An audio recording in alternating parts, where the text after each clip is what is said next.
Hello, welcome back to the Cubase Fundamentals course. Something a little bit different for today's episode. I'm going to record a bass line. A few weeks ago I sent a message out to my patrons saying, as we approach what I called the dusty end of this tutorial series, is there any specific area you'd like me to cover? And one of my patrons, thanks Michael, came back with any tips on levels, getting the signals in there in the first place. Perhaps you could add a bass track. I thought, great idea, yeah. Really kill two birds with one stone here. So I'm going to deal with the whole signal chain, getting this audio level into Cubase properly, and while I'm at it, I might as well record the bass line. So I've only got one camera and it's fixed, so I'm going to have to rely on my phone quite a lot today. I'll take little video shots as I'm kind of wandering around the equipment, so that's basically going to be the format of today. So I'm not quite so polished outside of my green screen safety environment, so we'll see how this goes. If I move out the way and try not to scream into the microphone, you can see, in addition to my completely magnificent classic Lego space diorama on the back over there. Oh, just as a complete aside, when I became a man, I put away childish things. Screw that. What an absolutely egregious thing to say.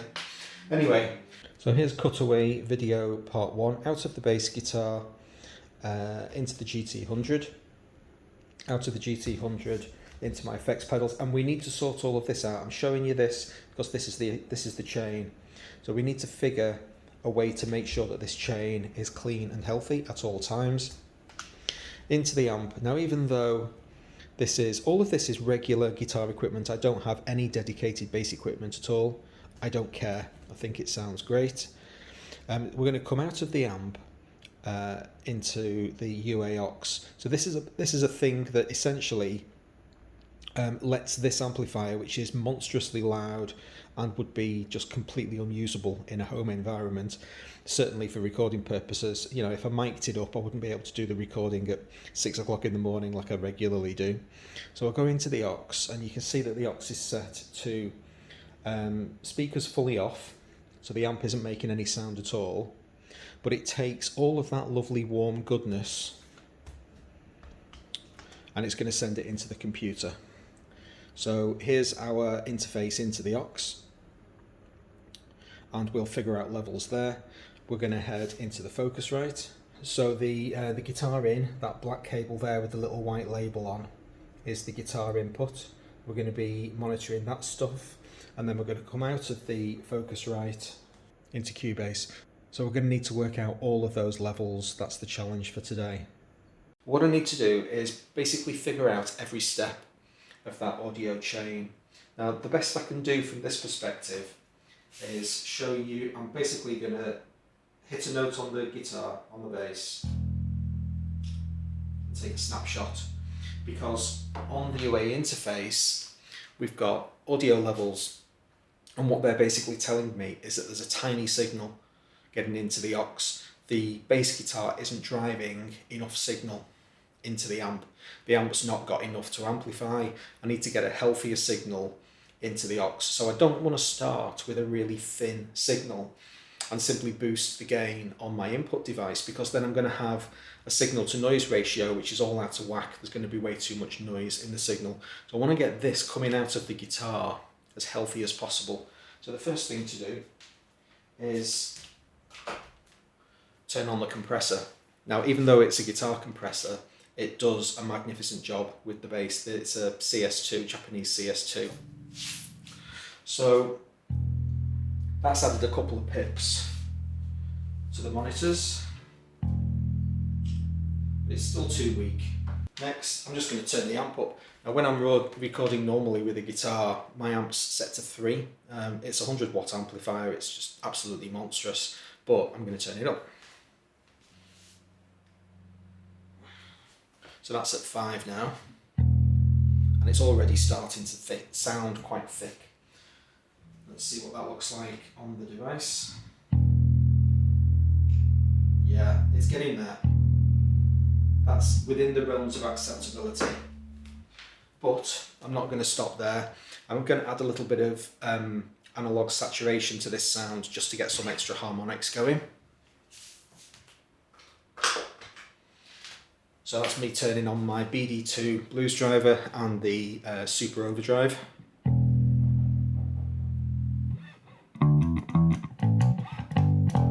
You're hearing a click through the microphone, don't worry too much about that.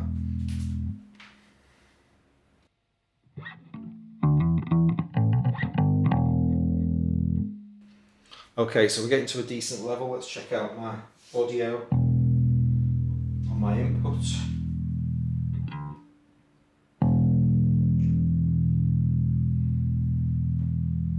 Okay, I'm pretty happy with that. But that's not the end of the story. Getting the strong signal into the aux doesn't necessarily mean getting a strong signal out of the aux. If we head over back to the aux,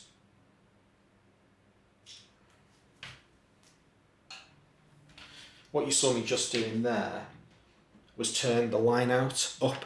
So the aux has an output signal coming into my audio interface. So I just boosted that a little bit. And now what I'm looking at is the input on my Focusrite.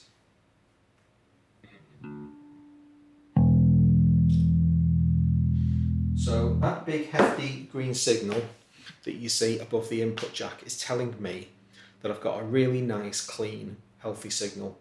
The final thing for me to do is for me to give the bass some welly, technical term, and make sure that that light doesn't go orange. I don't really want to be tipping into the danger zone.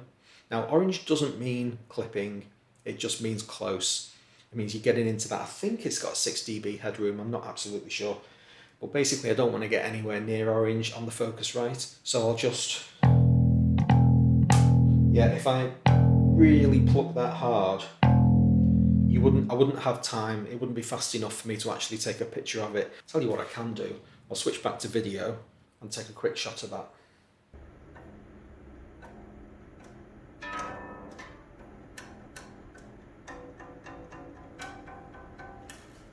There's just the very slightest flickering of orange on my input device. So what that basically means is I've got the signal all the way from my bass guitar.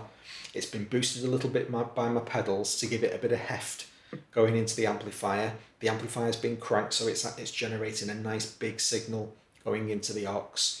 The aux is verifying all of that. I've confirmed my input signal there. Then I switch to my audio device. That's the next thing in the chain. What does it say? It's perfectly happy. Just touching orange, just touching when I hit it louder than I'm actually going to play during the song. It's just going into orange. And so the Focusrite is connected directly to the computer, there's no intermediate. So here we are looking at mono guitar in. There it is. You can see that at no point am I clipping, the input channel isn't turning red.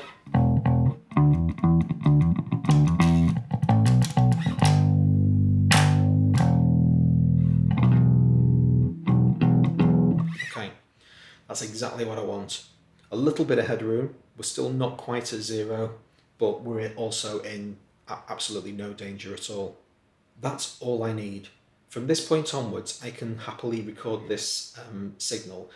I don't need or want any insert effects on the track at all. I'm just going to record it completely dry. In fact, as far as bass is concerned, there's plenty of people that will say you literally just plug it straight into your audio interface.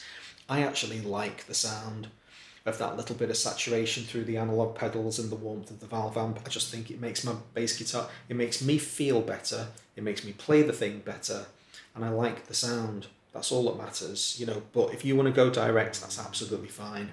So what we're going to do now is record a bass line. Now I have added a little bit of a closing section to the song. I'll just turn me off for a moment. I've just added 4 extra chords to the chord track, A minor 7, well, you can see them, I won't read them out. But that's basically just going to provide me with sort of a coda to finish this thing off. We've never really cared about the notes, you know, that's not what this is all about. But it just gives me something extra to play with. And this is where the chord track comes into its own, because I am completely useless at this stuff. I can't remember chord structures, I can't remember scales and chord patterns. In fact, as you can see, I've even got Guitar Tutor open to tell me the notes of C major. That's how bad my memory is. So as I'm playing this thing, I'm basically just going to read the chord track, transposed that into notes on Guitar Tutor. I spent about 2 minutes before the recording just, figuring out what notes I was going to play. Really, really simple. Let's just throw a bass guitar track down. I've just moved me out of the way so that you can see the audio track as it's recording. I'll just mute my mic.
Check out the link to my Patreon page in the description below if you want to help support me and my channel.